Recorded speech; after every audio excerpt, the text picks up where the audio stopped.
Well, here we are, IKO number 2 as far as the podcast. Our first one was a couple of months ago, and this time we've got a new set of guests. We're keeping the momentum moving forward, and I'd like to introduce around the table I'll start with Alex Kovats. Alex is here, and he's a Nidan, and we're talking about building on a lot of the stuff that we worked on a couple of months back. And also, you got to say congratulations because he's rolling his master's degree into a PhD at Sydney University on exercise physiology. So we've got some smart people at the table today, excluding me. I'll move on to Dr. Mike Jamieson. He's a Shodan with the IKO and a musculoskeletal physician, works on many different frameworks all over the world. From a knowledge-based with medical, he's well-travelled and, to the likes of the Wallabies ex-sports doctor. So good morning, Mike. Great to have you. Thanks, Pete. And last but not least, certainly a dear friend of our dojo and a great friend of naturally the Tokyo Honbu, Stefan Roubas, a second-generation family member of the IKO. His father, Andrew, who we know very, very well, is a 9th Dan Hanshi Shihan. Stefan is a 7th Dan Nanadan, Kyoshi Shihan. He's been training all his life, and we might even start with Steph to give us a little bit of an overview how long he's been training and all that. So off to you, Steph. Yeah, Go. Thanks, Peter. It's really good to be here. Look, I guess my history with this was forced upon me with Dad starting his dojo back in the early 80s. So I started when I was about 6 or 7, and I didn't really have much choice in the matter. Mum trained, Dad trained, my little sister trained. It was something that was, I guess they didn't have babysitters, so we had to tag along. And I've been training ever since. There have been stages there where when I was young, I probably resisted a little bit, but as I became a teenager and started competing, I really enjoyed it. Yep. And that's when you see rewards, obviously, you start to enjoy it. Well, exactly. How many years have you been training now? Yeah, well, I'm 45 now, Pete. So wow, you only so look 25. I'm closing in on 40 years. Yeah, wonderful. Well, you don't get 7th Dans by training, 10 years or 15 years. It's a lifelong journey, and that's right. That's been acknowledged certainly by Yamamoto So Shihan. Yeah, and there's been some great experiences through there, especially with Yamamoto, the guidance we've had under Yamamoto him. Sensei. Yep. Yes, and obviously that's where we connected, and it was great when Absolutely. we connected because we realised we had very similar lineage. And yes, I saw you move, and that looks familiar. I trained with your father in '83 and '84. Yamamoto So Shihan came out with the Tokyo Honbu, a couple of the fast hard hitters, Maeda Sensei, Mori Sensei, and of course his nephew Yamamoto Sensei, and it was just a wonderful time. And your father, I trained with him 40 years ago. So those old photos, they talk a long history. We'll now move to Mike. And Mike, good to have you here. And it's we've done a lot of talks over the years together, and it's great to have you here this morning. No, thanks, Pete. Pleasure to be here always. Yep. Always. Yeah, and we're going to talk a little bit about some of the trainers that we've had as far as injuries. I laugh because they're good friends of mine that are scared of a needle. We've seen them faint in the dojo when you've had to shoot them into the shoulder with a needle, and and we're not going to name names, of course. And we've had shoulder surgeries, hip surgeries, knee surgeries. You've seen it all from the karate aspect. What are some of the frameworks to keep yourself? What do you got to do to maintain for the longevity? Yeah, it's a good point. I think Yamamoto Sensei sums it up with 2 words: keep training. Yep. And then beyond that gets into semantics. But we were talking the other day after a masterclass with Claudio Nieto on point sparring, and we were talking about the concept of people in their 6th and 7th decades still being on the dojo floor, not only competing but also competing safely. Yep. And moving freely. Yeah. But there's a lot that goes into that. You can't just as well intentioned as you might be, even with a history of training, if you have a break for a number of years and you try and go straight back into it, it's going to be a bit of a mess. So I think consistency is really important. And one of the things that has happened to me now that since I've moved away from face-to-face clinics with young contact sport athletes, I'm doing more work with older people with tendinopathy and osteoarthritis and, surgical prehabilitation and surgical rehabilitation post-op. To be able to function at a respectable level, certainly in this company, in the company of athletes, but more importantly, martial artists. Yep. It's a part-time job. It's 6 hours a week, and that's not necessarily on the dojo floor. Yep. So essentially there's 2 resistance training sessions there that can look whatever it wants to look like. It can be reformer Pilates, it can be traditional Japanese resistance training, or it can be gym-based resistance training here. So 2 sessions of that a week. Obviously, everyone's going to come into that with some sort of structural issue, some sort of muscle imbalance. My advice always has been to find someone like Alex in your neighbourhood with an exercise physiology qualification who can assess you appropriately and structure a program for you, and then follow that program, even if you just touch base with them every 2 to 3 months. I think that's really important. Then the classic problem with people like me and you and Stefan, not so much Alex because he's still young-ish. Well, I'm only his age. Yeah, good. Well, that works. Metabolically. That works. Thank you. Is that we train like we trained when we were in an organised team environment when we were young. You think, okay, we're going to do repeat hundreds on 30 seconds, and we're going to do 10 of them, and that's going to be, and sooner or later you're going to have all sorts of groin problems, hamstring problems, back problems, and because you're not strong enough, you're not fit enough, you've lost that plyometric strength. So we need to have a good aerobic base, but typically older people find their aerobic base training in shorter bursts and with higher heart rates than's desirable. So what you really need to do is be in zone 2. In summary, zone 2 is for most people it's 180 minus your age. Yep. And you train in that zone, and you do it for 40 minutes to an hour, and you do that 3 or so days a week. Yep. I was watching Baz Rutten yesterday, and I posted that, and it was a wonderful. He's 58 years of age, and his knees are gone. One of the greatest, and out of Holland, and he walks 40 minutes on the treadmill at 25. Joe Rogan says he does his at 30% incline, and that would be identical to what you're saying from that zone 2 perspective. He said he can't run, but he can walk, and he's feeling fantastic. Yeah, and Joe's a wonderful athlete. Wonderful athlete. I really like him as a presenter as well. But I know that he's had a direct link with Peter Attia, who's a longevity specialist in the United States, and that's Peter's prescription. Yes. Treadmill walking is ideal at incline. Yeah. Well, we walk out the front of our house. We've done that a few times at my place at Coogee. Yeah, and that takes me a little bit higher than zone 2 / Pete. Yeah, maybe it does. I hit that hill. It's 2 minutes, 20 seconds to the top, and you're under fire. Yeah, you are. I think for me, that's more of an anaerobic challenge. But yes, I think, treadmill walking or bike or elliptical, they're probably the 3 key pieces of equipment. You keep on saying, and I'll pass to Alex in a second, but you've said it time and time again to me, Pete, you don't want to be average. No, you don't want to be average. Yeah. No. Average is not where you want to be. No, you don't even want your blood test to be average, Pete. There you are. Yeah. So we move along to our dear friend here, Alex Kovats, and Alex he's the man that you send your patients to, Mike, or the athletes to get some, I suppose, diagnostic work done. And for Alex to identify, well, you're stronger here and you're weaker there. Yeah. He trains with, judoka. He's striking. We push Alex out to, probably some of the best martial artists in Australia because we just farm our students out to get knowledge. Do you get many athletes that are broken?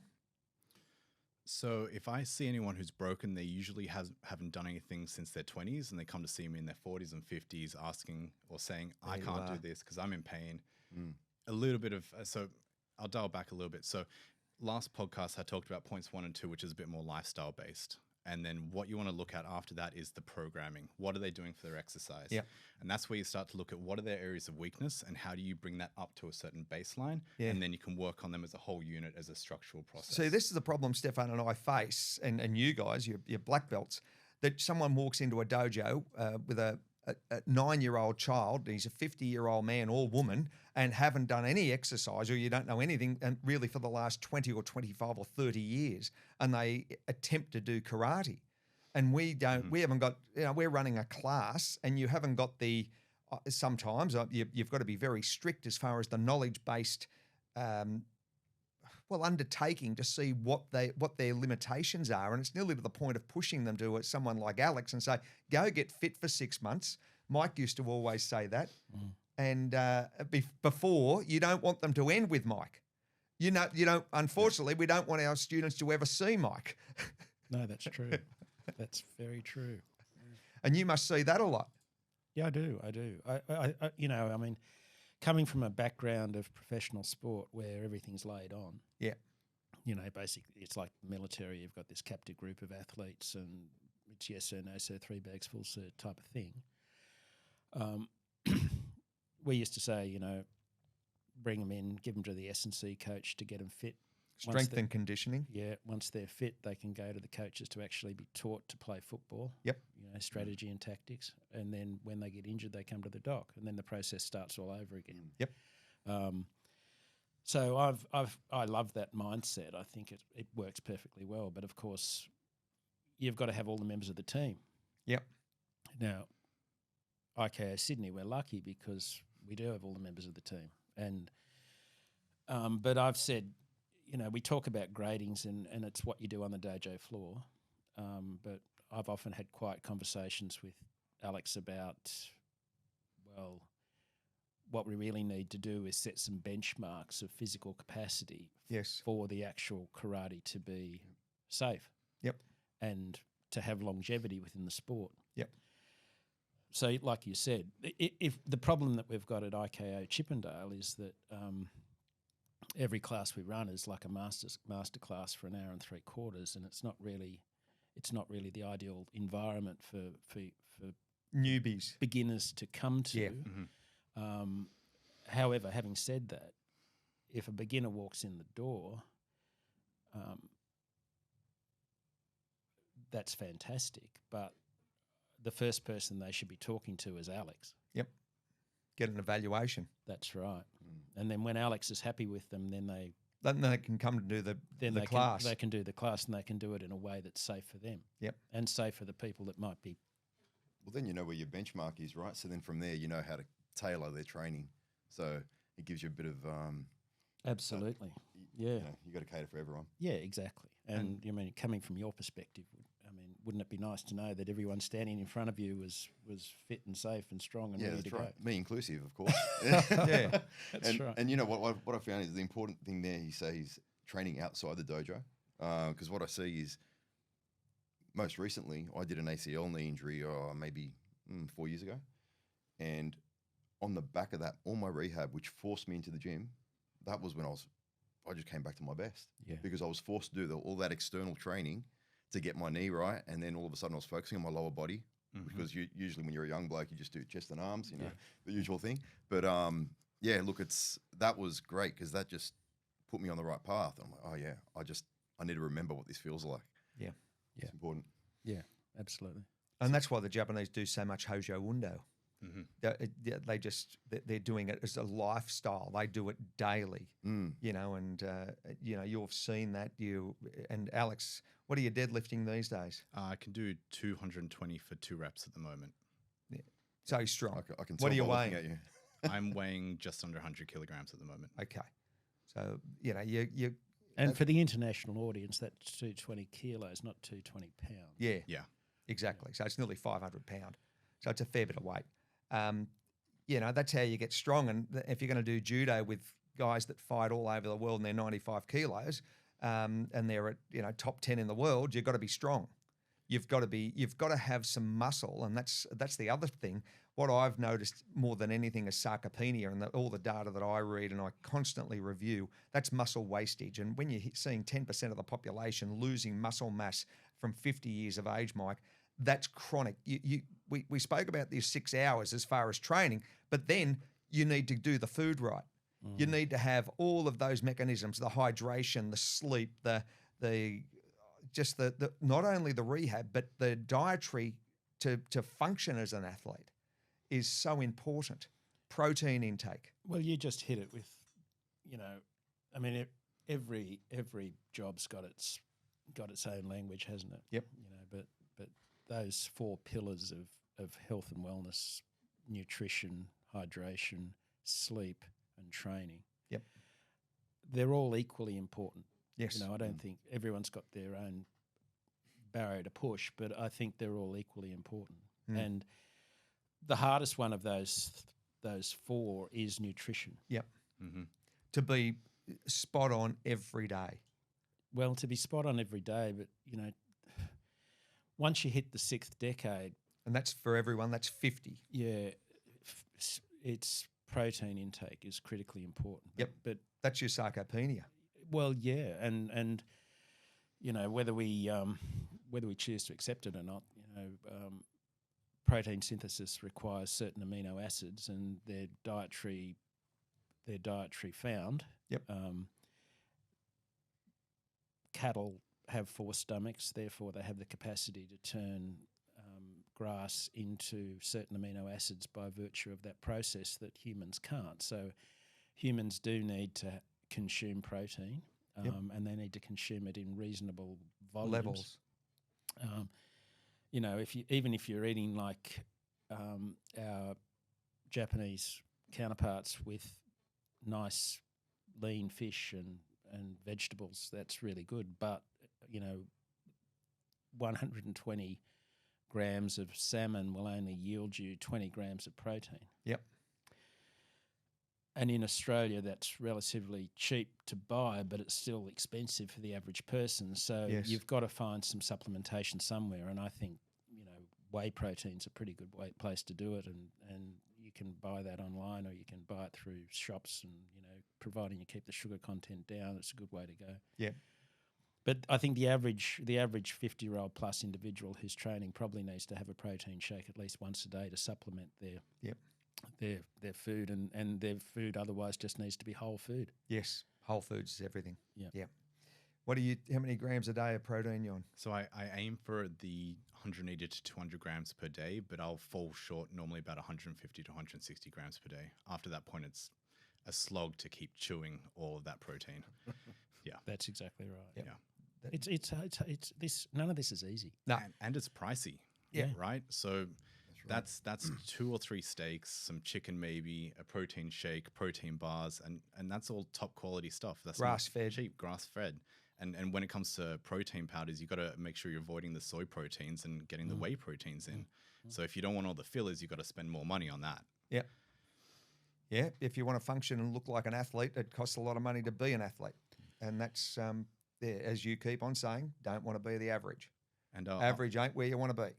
No. And, like I often say to patients walking in the door when they say, oh, well, is it really necessary to be doing all this? And I'm saying to them, well, no, it's not. But if you want to keep moving, mobility is a definition of age. Yep. I mean, you made that wonderful observation. You watched Yamamoto Shihan putting his shoes on the floor. Yeah, I can remember. I can see. I was watching him at the Randwick Dojo. You may have been there, Steph. I don't know, and I'll think pass you it were over. there, Steph, actually. Yeah, and I'll pass it on to Mike in a second. But he was sitting on the ground and he put his shoes on the sitting on the ground. He put his shoes on. Now this is a man probably at 80 years of age. Over to you, Mike. What you observed?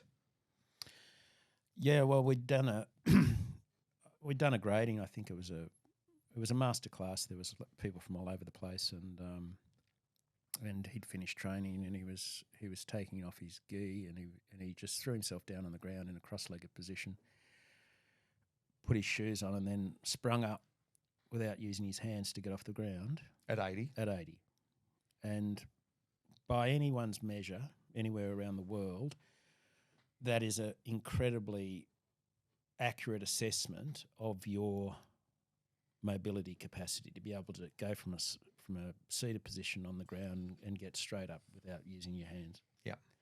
And he was able to do it. Yep. At 80. Isn't that And- amazing to think what he would have been able to do when he was 40? Oh, Yeah. When you think of that. Yeah. yeah, yeah, Yep. absolutely. And that's, you know, like plyometric, and you know, Alex is the expert here, not me, but your ability to leap from point A to point B from a crouch position and land safely Yes. is a pretty good indication of Mm. it's another measure of where you are in terms of mobility, and therefore your capacity to be biologically a certain age. Yep. But at the end of the day, if we're left to our own devices, we're maximally powerful and capable at around 27, 28, which if you look at world champions all around the world in virtually every sport, that's about the age they're at. Yep. And that's got to do with physical capacity, but it's also got to do with years of training. Sure. Beyond that time, it's a decline. Yep.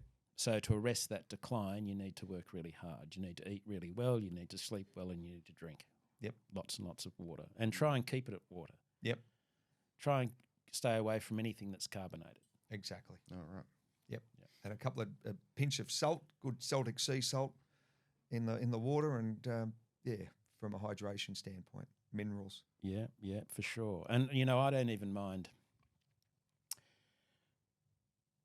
There's probably around the world there'd be different sorts of brands for this sort of stuff, but you know, there's in Australia we've got this thing called Hydrolite, which is a chemist sold or drugstore sold product that you can basically got it. It's like a big icy pole, and you can put it in a water bottle. And you know, I would advise people, you know, maybe 1 in 3 water bottles they consume has a hydrolyte in it. I think that's about the right balance. Especially if you're training. I've got people that come in and they tell me they haven't eaten, they've been drinking last night, they try and lift the weights. It's not going to happen. I give them Hydrolite, refuels everything, and all of a sudden they can lift that weight. Yeah, perfect. Wow. Yeah, that's right.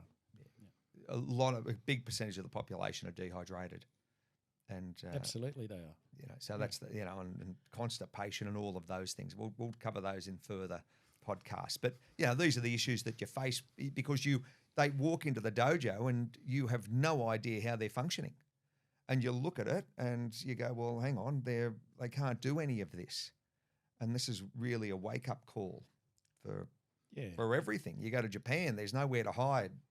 It's just it's game on, and you're seeing fellows in their 40s, 50s, 60s, and 70s doing what they've done all their life, and they don't back down. You know, they're very, very mobile and agile. Yeah, and it's because they haven't stopped. Haven't stopped. It's the lifestyle. Yeah. Good habits. Mm-hmm. Yeah. Yep. Exactly. So, Steph, where injury wise, you've had a few.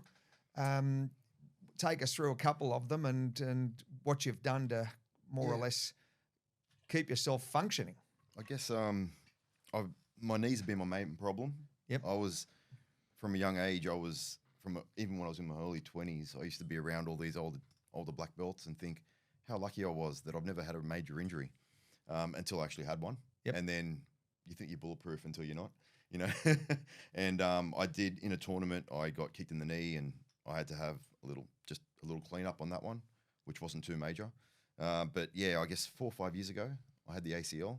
That's a little bit of a niggle with my shoulder, but mainly the ACL was a bit of a wake up call when my wife was pregnant, which made things difficult at home. Yes. So it was a real light bulb moment where it's like, okay, this conditioning is very important, especially at this age, you know, because I feel the body declining. Yep. And you know, with my role with the dojo, I need to be there minimum 3 days a week, hopefully 4 sometimes. But and a lot of the times when I'm in the dojo, I'm quite often teaching, which means I'm not participating the same way as everyone else is. Yes. You know, so that's the other thing. You can't be satisfied with just what you're doing on the dojo floor. That's really important what you guys have mentioned. You know, so And especially if you're cross-training. If you're doing a lot of takedowns, if you're doing a lot of ground control, all of that sort of thing, you're bringing in specialist senseis, or you've got that internally, you need to be match fit. yeah, the best, the fittest I've ever been was when Yamamoto Sensei came first time. I think it was 2013 when we Yep.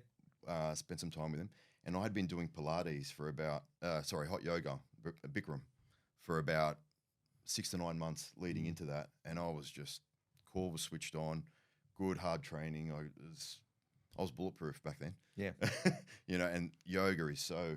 I find a lot of rewards for myself personally. Yes. Only because I have natural flexibility in some areas, but yeah, the yoga just sort of tightens all the joints and makes that strong, which is important now. I think that's a feel. really valid point you make, because a lot of people think that yoga is about stretching and about flexibility, and it is about flexibility, but the flexibility comes as a consequence of the strength that yoga gives you, the core strength, the leg strength. Yep. You know, so Ground reactionary force, firing everything up. it's a resistance. It's a resistance training. Yeah.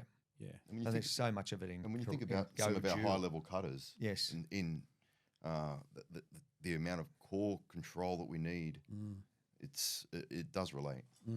Oh yeah, 100%. So I'll throw it open to the table. Let's talk about the letter that you received from Yamamoto Sensei, and you and Jason went down to Okinawa to visit Higawana Sensei with a handwritten letter. They used to be training partners in the 60s and the 70s, the famous Yogi Dojo, and where Higawana Sensei had 900 students a day. It must have been incredible, about 6 classes a day. And their friendship, they're about the same age. I think there's not much between them. They're only a matter of months as far as they're 9 days apart, I think, on birthdays. So what was that experience like? That's right. You mentioned all that, Pete. And I had no idea that Yamamoto Sensei had that relationship with Higawana Sensei. And in 2015, we went to Japan. We went with a group of 13 black belts all together, which was an amazing experience. Yes. And I did mention that myself and Jason are going to go to Okinawa for a training seminar, which was open, where Higawana was going to teach. And when he heard that, his eyes lit up. Oh, my friend. Yes. Higawana Sensei, of course. And he wrote me a letter, gave a beautiful present, and we went and then presented it to him, and it was a beautiful experience to see. I guess once he realized that this gift was from Shihan Yamamoto, what it meant to him, you'd see his face light up. It was really nice. It was great. And so we had a great opportunity to, in that seminar, really focus. We did like a 2-hour session on kata, on seppai. So every time I do that kata, I think of that moment, which was beautiful. So it was great. It was a really good experience. Yeah. I mean, that's the fountain that we drink from. Yeah, we're very fortunate. I'll tell you what, we did some partner work. I didn't have the privilege of partnering directly with Higawana Sensei, but a lot of his other black belts, and we were doing some conditioning training, some striking to the body, some leg kicks, and it was like an iron bar was hitting you. I tell you what, these guys, they're just, like you say, conditioning, and for them it's nothing. We do this every day. Yeah. And so we had a few bruises after that one, but it was great. Yes. I could well imagine. It must have been a great experience. Fantastic. I'd like to send Alex to something like that. And Mike's been to Japan. Alex is going over at the end of the year. Oh, brilliant. So yeah. Well, we're very lucky to have that connection with Japan. Not many clubs have that, still have that traditional connection. Oh. So it really is a privilege. Yes, exactly right. Yeah. Over to you guys. What would you like to discuss? Anything special, Alex? You want to? Where do you see, from your observations, from students to, I suppose, sports performance? Are they up to the challenge of hard training? How do you, where do we draw the line? So maybe I'll bring this all together as one big picture here. So we spoke a little bit before about how you can train, but if you're not getting the right nutrition, the right sleep, and the right recovery, the right hydration, you'll still get stronger, but you'll find a glass ceiling. And that's what I see with a lot of the people that walk in, is they've got too much in their lives. They don't want to change all their lifestyle. So all of a sudden they get to a certain point with their training and then they plateau. A lot of people are happy to stay there, but if we want more, we need to change a few other aspects of that lifestyle. And that's going to come down to the diet, as we discussed. Yeah. outside of that, within the training, and this is what I didn't talk much on the last podcast, we can discuss it here. What I like to say is we can break it into a few components before we even get to plyometrics. Plyometrics is like the upper echelon of what we want to achieve. So we need to look at, do we have a baseline of cardio fitness? And we can test that through a whole lot of aerobic tests. But what I like to say is your resting heart rate below 60? That's a pretty good indication of what you're going to do at your higher levels. If your resting heart rate's 70 to 100, we've got a bit of work to do here. Yep. If your heart's having a struggle just by that's sitting a here. blood pressure issue. That's everything that goes into.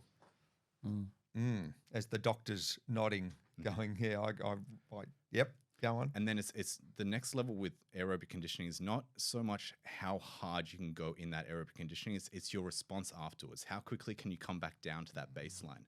So that's another really good measure, because everyone's going to be individual with their strengths and weaknesses. Like, my strength is not in cardio. I'll still do it because I have to, but my strength is in strength training. Once you get that cardio under control, you can look at the strength training, and that's where you want to be lifting with the functional fundamental lifts like your squats and your deadlifts. You want to be getting close to your own body weight. You want to be able to lift your own body weight external to your body. And if you're going to be going into something like when I'm doing a lot of judo, I'm going to have someone that's unpredictably moving around on top of me. I want to be lifting close to double my body weight in a predictable environment. And then in that unpredictable environment, I can lift some of my own body weight, and I can feel pretty confident. And as you saw on the weekend, I got a lovely kick to the liver, and then that dropped him for about 45 seconds. I stayed standing because my legs were strong enough, my cardio was strong enough. I recovered, I stood back up, and I kept going with the sparring session. I put that down to the conditioning I've done in the gym as well as in the dojo. If I can tense my body under 220 kilograms of force with a deadlift, I can do that with a 100 kilogram foot coming into my ribs. Yeah. So those are the baselines I like to set for strength and cardio. And then once those are set, you can start to look at how people move plyometrically or in a movement pattern. If you haven't set those, the other two aren't going to work. They might work for the short term, but you're probably going to get an injury pretty quickly. See what we're learning here, Steph? I mean, this is, it's a scientific approach. And, just seeing you nod, from a blood pressure perspective. And that, again, impacts the heart's got to work harder. This is where it's so dangerous to come in and, expect a lot from your body. You've got to have experts around you guiding you, diet, nutrition, all of these sort of things. And that's what Yamamoto Sensei talks about so much. He comes out and gives you those little tidbits, and go to a dinner. I've seen him in operation. You eating that? What he's saying is you shouldn't be eating that. Why on earth are you eating that? He's not acknowledging that it's good for you. He's acknowledging that you should never eat that. Or something like that. Or something, yes. Yes, which is another one of his favourites, isn't it? Yes. But yeah, I mean, I was just listening to Alex then and thinking back to my football days, and it's quite what he said about predictable load in a gym setting, unpredictable load on a football field or in a dojo. It's really quite critical, and I think those liver punches, we all know how devastating they can be. They're probably just as devastating as a head punch in some respects. Yep. Let alone a kick. So to have the resilience to be able to cope with that, has got everything to do with strength and conditioning. And it comes back to that earlier point that, where do you set the bar as a sensei to be comfortable with your class to be free sparring? Yeah. From a litigation standpoint, you don't want anyone injured, but if someone does get injured... Well, from a duty of care perspective. Absolutely. That's right. Back in the old days, it used to be no sparring until your green belt. Yeah, there you are. Back in our dojo. Yeah. Well, but now it's sort of, you're in the dojo, get them in there or you might lose them, So There's it's certain sort of that mentality. expectations, right? That's right. So if you're putting the belt on, the gi on, you want to be sparring pretty quickly. Yeah. And it's hard to hold someone back before you can let them be unleashed that way. Yeah, that's right. What I found is, I guess everything you said there, Alex, totally makes sense. But what I've found recently in our dojo is we've just started trying to push back into tournaments and just having those little milestones through the year. Might be 3 or 4 through the year. And then on top of that, you got your gradings. They're just little trigger points that keep your mind on the job. No, look, I've got to stay. I've got to work towards something. And so what I found in a lot of our students who are competing now is you've just seen them grow straight away because they've got their mind looking forward into 3 months ahead, 2 months ahead, 1 month ahead. They put their own pressure on themselves. So you see that they push themselves to make sure that they do those extra little bits to keep them motivated, because that's the hardest thing I know in my life is staying motivated. Yes. To making sure, I know what the right thing to do is. How do I stay on track? That's the big thing. So yeah, those little milestones, I think, are really, we've seen the rewards, because we went through a period where we weren't we weren't competing for quite a while, only because I like the idea of traditional training. Yes. But having those things in there, especially for young kids, Yeah. even for junior Q grades that are adults, it's great. It's great. It helps to really raise the ceiling of what you're trying to aim for. And then all of a sudden, once you realize that ceiling's raised, you're like, how do I fill in the room? And you start to search for more things, more techniques, more strength, more conditioning, whatever it is, more lifestyle changes. Yeah, of course. Yeah. Yeah, it's great. Need those goals to work towards. And it's not about aiming for the outcome. It's about aiming at the process, but knowing that outcome is there. Yeah, so true. And I think those goals need to be no more than 2 to 3 months apart. Yeah. Because if, we have this capacity to push into the future things that are a little bit difficult if the goal is too far away. Sure.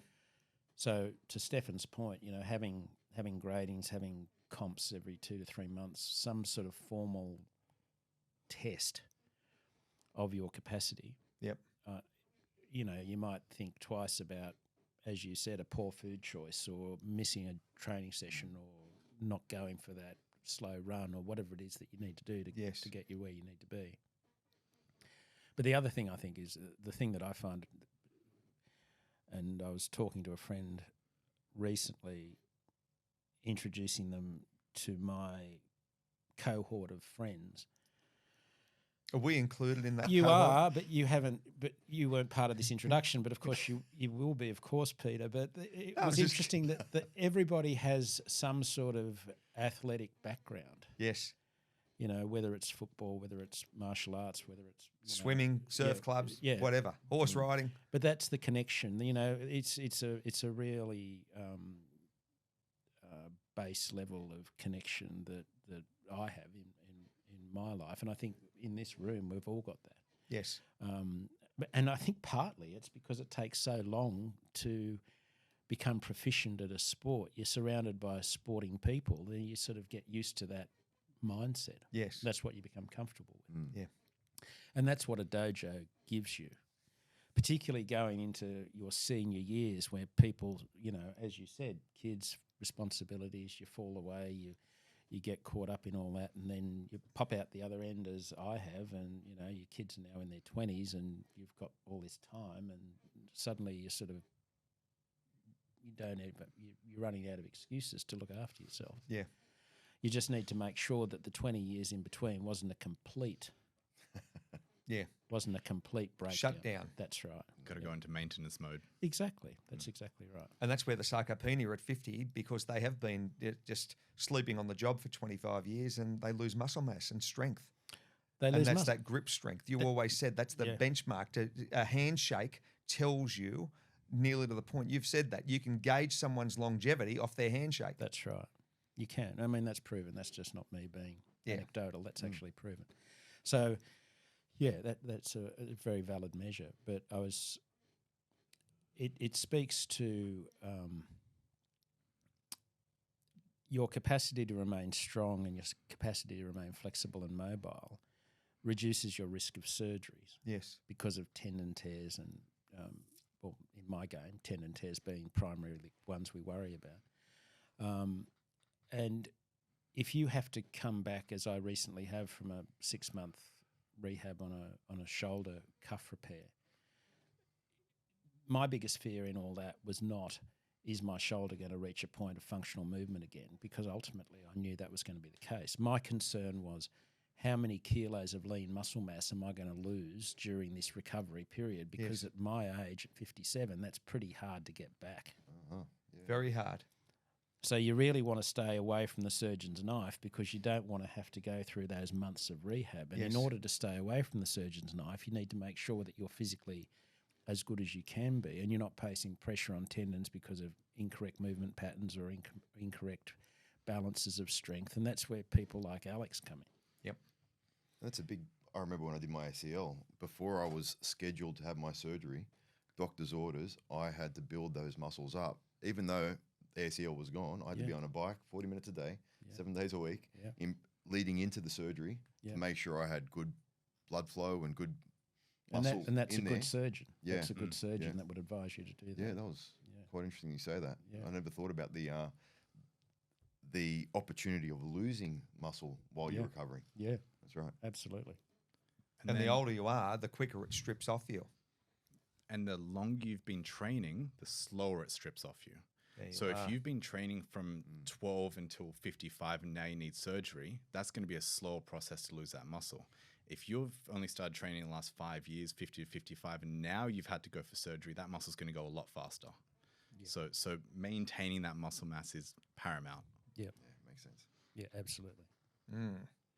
Well, that's what, if you do, hopefully, karate, that's what that gives you, the squatting, the shigedachi, the core engagement. You look at the Japanese; they're all lean. They don't normally come over here looking unfit. They look very fit, and you go over there to the dojo, and they're all examples of good health. Yeah, they eat well, and they work. Certainly corporate jobs, but they're very disciplined, and I think that's some of the frameworks that I pick up from your life's observations, who they are and what they are and what they represent. I just want to point out how crazy it is that we're here in Australia in the Western society and we need the sciences to tell us this, but over in somewhere like Japan, it's just what you do. Yeah. That's just life, right? That's why they all live to be 100, right? Right. And I said that to Wayne Bridge, sensei at this master's class on Saturday. We were looking at people doing a grading, kata for grading. And as you said before, Stefan, we were watching how people move, and both of us were commenting on one of our good friends, Ben, who was just graded to third dan that day, and Wayne goes, "It's just, I don't know what it is about him. It's just, it's just the way he moves." And I said, "Well, it's got everything to do with his constitution. It's got everything to do with his ratio of his lower body strength to his upper body size, and being Eurasian. Basically he's the body type. Yeah, got a competitive advantage. That karate was adapted. Yes. To bring out the best of. Yep, 168 centimetres and 67 kilo. Exactly. So let's create a fighting art that suits us. Yep. That is karate. That is goju. Yep.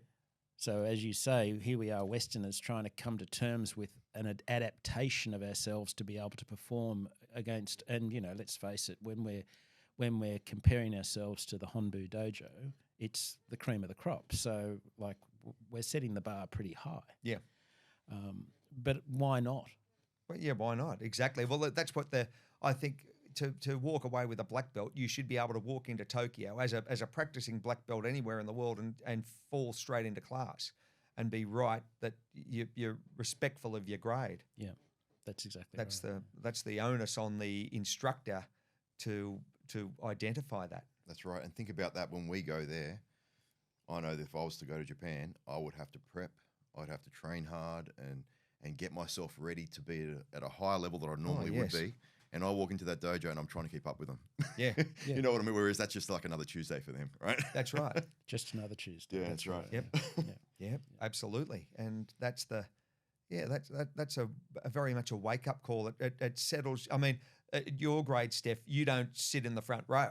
You're in the second row. And and it's that's where it sits, and you acknowledge that, and you see. I always used to look at it, and it's Wayne Sensei tells a great story. People would walk into the dojo, and the Japanese, and they'd have a glow bites bag and a thick glasses on and a suit, and you'd go, "Are you lost?" And then. Like, what's this person doing here? And then all of a sudden they get changed, and you'd see a totally transformed person upstairs with a dojo with a gi on and an old tattered belt or many colours on it, and you'd go, wow. And then you'd see them move, and you'd go, oh, I don't believe this. And then all of a sudden, 20 minutes after class, there they are. There's that man again with the thick glasses on and the glow bite bag or the briefcase and the suit on, going out into a Tokyo winter's night. Yeah, that's amazing. Actually, I've got a story about Shihan, who's now passed away, Leo Lipinski, who was part of the Sewakai group, and he came to Australia for a seminar, and I didn't know much of him. I was lucky enough by Glenn Stevenson to be introduced to him, and he came in, and he was just a frail old man. Like I almost feel embarrassed to say that. That was my first impression of him.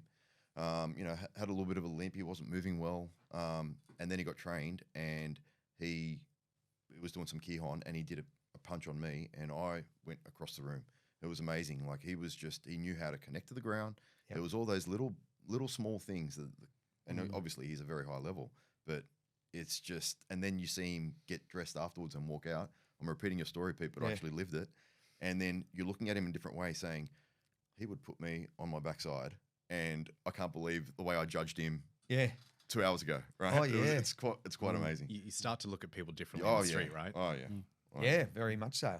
Can't underestimate anyone, and you should, walk away is the best advice to everyone. Cross the road. Yep, cross the road. If you see it, just cross the road. They're in front of you, automatic respect. You don't know what they've done and who they are. Yeah, yeah, exactly right.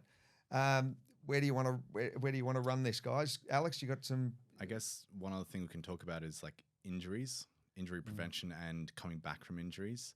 So, Mike, you can talk to this a little bit more. What I've found is most injuries people report it's been either high velocity or excess load without being prepared for it. I haven't found many that fall into any other categories at the moment. What I find is if you're wanting to prevent injuries, the strength training is the key, right? So that's the ability to produce force either concentrically or eccentrically through the muscle around a joint. You want to make sure that technique's good as well and the type of exercise you're choosing, but it's primarily the force you put through the body to condition that. So that's going to help reduce some of it. I mean, look, if you've got someone trying to do an arm bar on you and you've been already doing bicep curls, pec flies and all that kind of stuff, they're going to have to put out more force to actually engage into that arm bar and create the damage. Sure. If you're looking at coming back from injuries, that's where things get a little bit harder. So you can't really improve the joint after the damage has been done, but you can get some level of function and a lot of strength back. So you might not ever get that full range back into that elbow, but you can start to get some mobility and some function back into it. So mobility first and then strength, or I guess they happen together? I mean, it comes down to goals and probably what the weakness is first. So if someone comes in and they go, wow, I can bicep curl 20 kilograms, but I can't straighten my arm, we're going to focus on mobility first.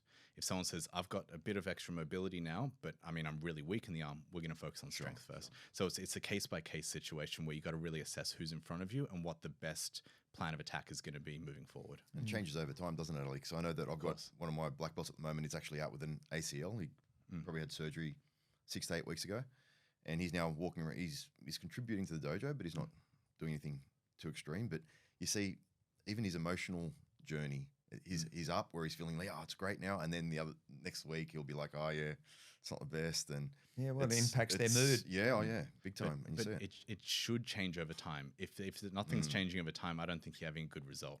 And even if you get a bad result, you can be like, well, maybe we should not do as much of that, and we can move in a different direction. But if it's staying static and stagnant, you're probably not doing anything. And what have you noticed, Mike, and building on that from a head knock perspective? You can do a lot of body work to get yourself strong, but you can't do much for your chin or your brain.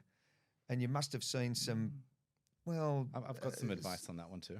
All right, well, we'll go to Mike first, but what you may have observed in your sporting life with some of the biggest athletes in the world crashing into each other, not only with a kick, but certainly on the football field. You've seen it all, my friend. Take us through it. And punch-drunk fighters at the end. Yeah, look, it's a real thing. I think people have the average person on the street, the average mother, the average wife, the average girlfriend has a right to be concerned about people who are involved in sports where head kicks and head punches are standard fare. Obviously, in football codes, the rules have tried to mitigate that risk by making those actions penalisable, and removing people from the field of play if it's a blatant dangerous act. But it's interesting. I'm going out on a bit of a limb here, but one of my jobs is I work with the National Rugby League, which in Australia is a contact sporting football organisation, and I'm involved in surveillance of head injuries in games. Yep. And we're doing that to try and reduce the overall prevalence of chronic traumatic encephalopathy, or as you said before, Peter, people who become a little bit punch drunk as they get older. And we know that there's changes in the brain that happen, and we've seen that at post-mortem where the brain is a different configuration than it is in a normal person, if that has been the case. But subsequent to them ultimately dying, there's a decline in their capacity, and this happens at a much younger age than would normally happen, which is the tragedy of it. So you're seeing men in their 50s and 60s who are mentally impaired as a consequence of traumatic head injuries that they had through their sport when they were younger. Yep. So I think it's important that we mitigate the risk during competition, which is what we're doing at the moment. But it's really the responsibility of coaches and trainers and observers in a training environment to mitigate the risk in training as well, because for every 80 minutes of games, there's probably close to 16 hours of training during which a lot of that is contact. Well, look at the guys doing, karate and doing from point sparring to full contact, and a kick to the head or a punch to the head. Yeah, it's what they do in their training, in other words, the training, the practice rounds, not the fight. That's exactly right. And in a fighting, I mean, boxing is a much easier mental picture for people to grasp. That in the sparring environment, that's where all the damage is being done. It's not in the competitive environment where you've got 10 very well structured rounds, 3 minutes each, and TKOs are a thing. Yep. They should be a thing in boxing gyms around the world, but I think that's probably not policed as much as it should be. Yeah. By people involved in the sport. So that's something that as a doctor, and I'm speaking as a doctor now, that's something that we should be probably focusing on, that, protecting people from those training-related head injuries that appear relatively minor. Even in the workplace, I've got this patient at the moment who works in a coal mine, underground coal mine in the Bulli Seam, which is an area just south of Sydney, and he turned his back on a structure that was in the roof, and the air pressure changed and the structure fell from the roof and knocked him on the back of the head. Yes. Now, he had a period of loss of consciousness at the time. He was appropriately managed, but, 6 weeks down the track, all his scans are normal, but he can't drive a car. He has repeated headaches. His mood's completely changed. His relationship with his family has been affected, And, I'm hoping, and, he's in the less than 5% of cases where that sort of injury has had this consequence. So it's not like everybody has this problem. But I saw him yesterday as a patient, and we had a discussion around expectation and prognosis. And unfortunately, I couldn't say to him that there is a day that this should be fine. Yes. Every day is closer to your recovery, but when that recovery is, I can't tell you. Yes. So I'm interested in Alex's perspective, actually, in terms of as people involved in the game, who as particularly you two as senseis, what you can do for your students to reduce their risk. Alex. Neck strength, neck strength, neck strength. So I've read a couple papers. I'm not going to quote on how much it improves it or reduces the risk by, because I've got a few issues with those statistics. But for every 1 kilogram of neck strength you can produce through flexion, extension, and lateral flexions, you decrease the risk of concussions. So concussion is all about an impact hitting the head, the neck then giving way. As the head stops moving, the brain continues to hit and hits the other side of the skull.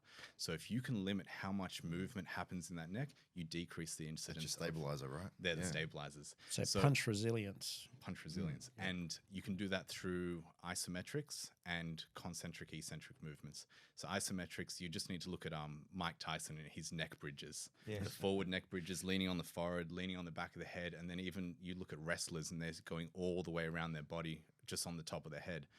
if you're not at that level, you can start leaning against the wall, place your hands on the wall and your head just against the wall, and then slowly start taking your hands away. So those neck flexors need to do a bit more work. Got it. Firing them up. Fire them up. Same with the neck extensors.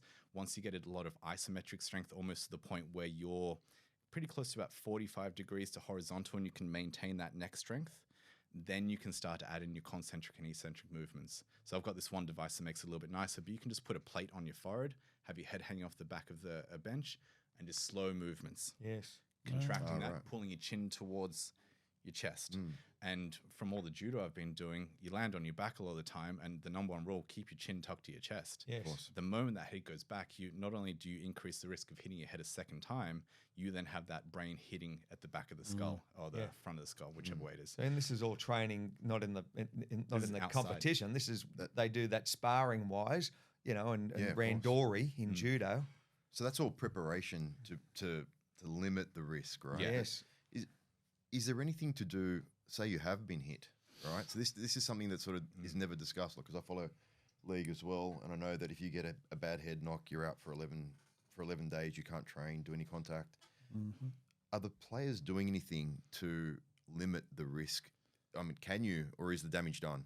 Afterwards. After this you've is- been hit. This is maybe where Mike can talk to a bit more. So I've only had one bit of personal experience with this. Someone who I've been training with actually got a concussion, clear on the MRIs, and he had all clearance to get back to sport as long as he felt good. He was trying to do some clean and jerks and some other plyometric fast movements with weight, and he kept getting the symptoms still. I was like, okay, we'll go back to maybe some isometrics with the neck strength. Didn't change a thing. He's been back to multiple specialists, and it hasn't helped. So, And what Alex says is correct. Once you have the concussion, it's game over in terms of really being able to do any active treatment to accelerate recovery. Right. It's more actually what you don't do to inhibit recovery that's important. So don't do some more sparring. Well, Yeah, don't get Yes. hit in the head again. definitely don't do that. But even taking your heart rate above 65% of maximum is a very provocative thing if you're got Head trauma. post concussive illness or post concussive syndrome. Yeah. What happens often is that, particularly in the competitive environment where the next game is critical to everybody, the athlete, the coach, the club, everybody. Or the next fight. Or the next fight, yeah. I mean, the thing about boxing and karate, though, is that there seems to be a longer lead time between True. events, whereas in football it's week after week after Yeah, week. true. So resisting the temptation to do that testing on the Wednesday so they can do contact on the Thursday, because traditionally what you would do is you'd have someone who had post-concussive syndrome, they'd be pretty well asymptomatic by the Monday or the Tuesday, then you'd probably train them in the gym on Wednesday or Thursday to see if they're okay, and Yes. then they may or may not be, they may or may not report symptoms, and then they'd be right to play. We've all seen that. The mandatory exclusion criteria that you've referenced there as 11 days is something that's actually only become law in the NRL this year, 2023. And that's if they're observed to have a concussive illness that, or a concussive episode that, you know, the independent doctor bunker or the club itself has identified, or a conjunction of both inputs. And then there's that mandatory exclusion. And I think the benefit of that is that it reduces pressure on the athlete, it reduces pressure on the staff to be doing that testing.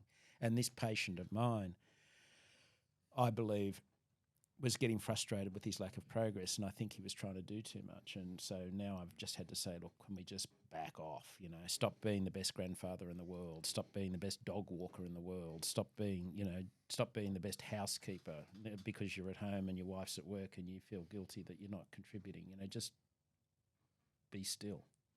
focus on proper recovery. That's right. Yeah. That's exactly right.